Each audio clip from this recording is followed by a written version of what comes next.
Pag-usapan natin mga Lodi ang Sidra kasi may magtatanong anong update na kasi nabanggit dun sa white paper ata yun na open mainnet na ngayong October 2023 pero ngayon naantay natin kasi nga meron silang tweet dito noong October 7 ano ngayon 10 diba? So 3 days ago mainnet soon. Okay? So expect natin ngayong October or pwedeng ma-delay baka October and November. Let's work on KYC. So meron silang finalize. Ito yung last two remaining stages. Ito yung crowd KYC, P2P KYC. So pag pumunta ka dun sa phone mo, wala pa akong nakikitang update sa atin ng Explorer Alpha. Ito ay parang yung mga transaction na nangyayari dito sa Sidra network. Siyempre meron sariling network ang Sidra. So pag open mo to, makikita mo lahat yung mga transaction na nangyayari sa mainnet or sa testnet man yan. Okay? So ngayon wala pa dun sa application. So mag-update lang sila. Nakita ko lang yun kasi nga pwede nyo ma-open to pag sa browser. Inaayos pa lang nila. So, hindi pa nagpapakita kahit pumunta kayo dun sa app nyo, wala pa itong Explorer Alpha. So, siguro pag mayroong update sa Google application, pwede na nyong makita itong Explorer Alpha. Ito lang naman yung mga transaction din sa blockchain or sa network ng Sidra makikita nyo, okay? Ina-update pa lang nila ang Sidra, mga Lodi. So, kailan ang open mainnet? Possible ngayong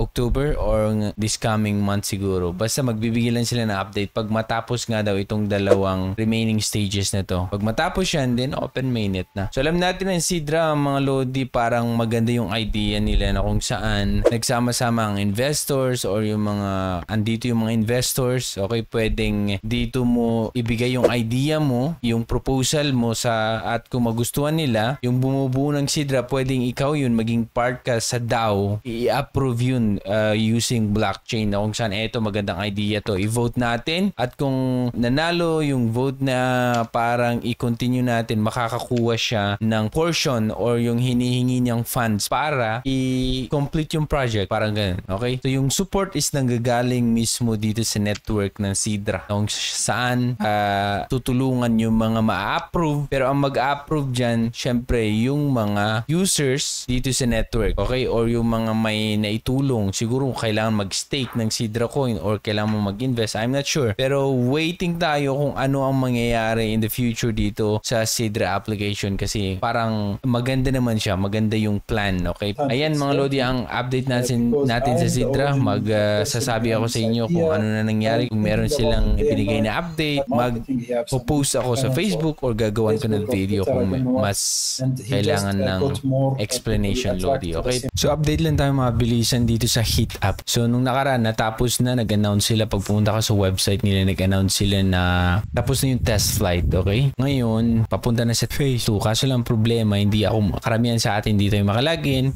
Kaya install natin. Ngayon, wala na talaga. Wala nang option makalagin. Ngayon, may mga ibang accounts yun na kung saan tag na naka-violate siya ng rules. So, di ko alam kung yun ang dahilan dito yung makalagin or dahil sa test flight. So, hindi pa sila sumasagot pero parang sa 2, okay, pag pumunta kayo sa kanilang Twitter, ayan, meron dito yung option na kung saan mag-submit ka ng form. Pero meron din silang option in preparation sa 2, okay, kung ayaw nyong submit yung form, okay lang. Pero meron silang option na kung saan submit nyo yung email address nyo, okay? Meron silang binigay check ko lang. Eto, okay, dito, sa link na to, ilagay ko sa baba. Basta ilagay nyo lang yung email address nyo, baka naman, okay, parang inayos kasi tinanggal din sa Google Play Store eh. Wala na yung Heat app na application so parang inaayos. So ilagay nyo dito yung email address in preparation para sa stage 2. Malay mo, iayos talaga nila kasi mali yung ginawa nila eh. Lahat na lang parang sinabing nag-violate. Sino naman mag-violate dyan, di ba? Andito naman tayo para i-test lang. Hindi pa nga natin alam na kung etong mining app na to is legit or hindi. Kaya nga natin itatry lang. Tapos magkandara pa tayo na parang gagawa ng maraming account. Kalokohan yan. So, baka nagkamali lang siguro sila. Ilagay nyo yung email address nyo dito.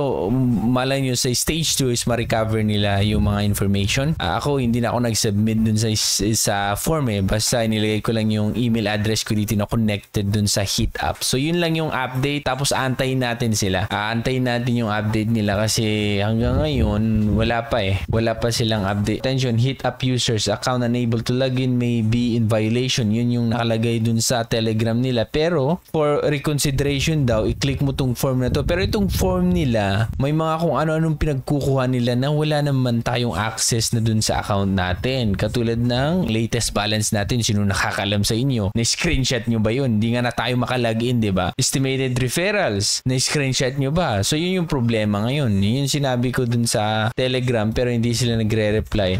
Ewan ko kung inaayos talaga nila. Ayan o. I think karamihan sa ating ganyan. Okay? Kung wala talaga, then maghanap tayo ng ibang app. Okay? Huwag nating ipilit yung mga ganitong style kasi sila din naman naghahanap ng community na kung saan support dun sa project nila. Kung ayaw nila na maging isang user-friendly, then huwag nating pilit, no?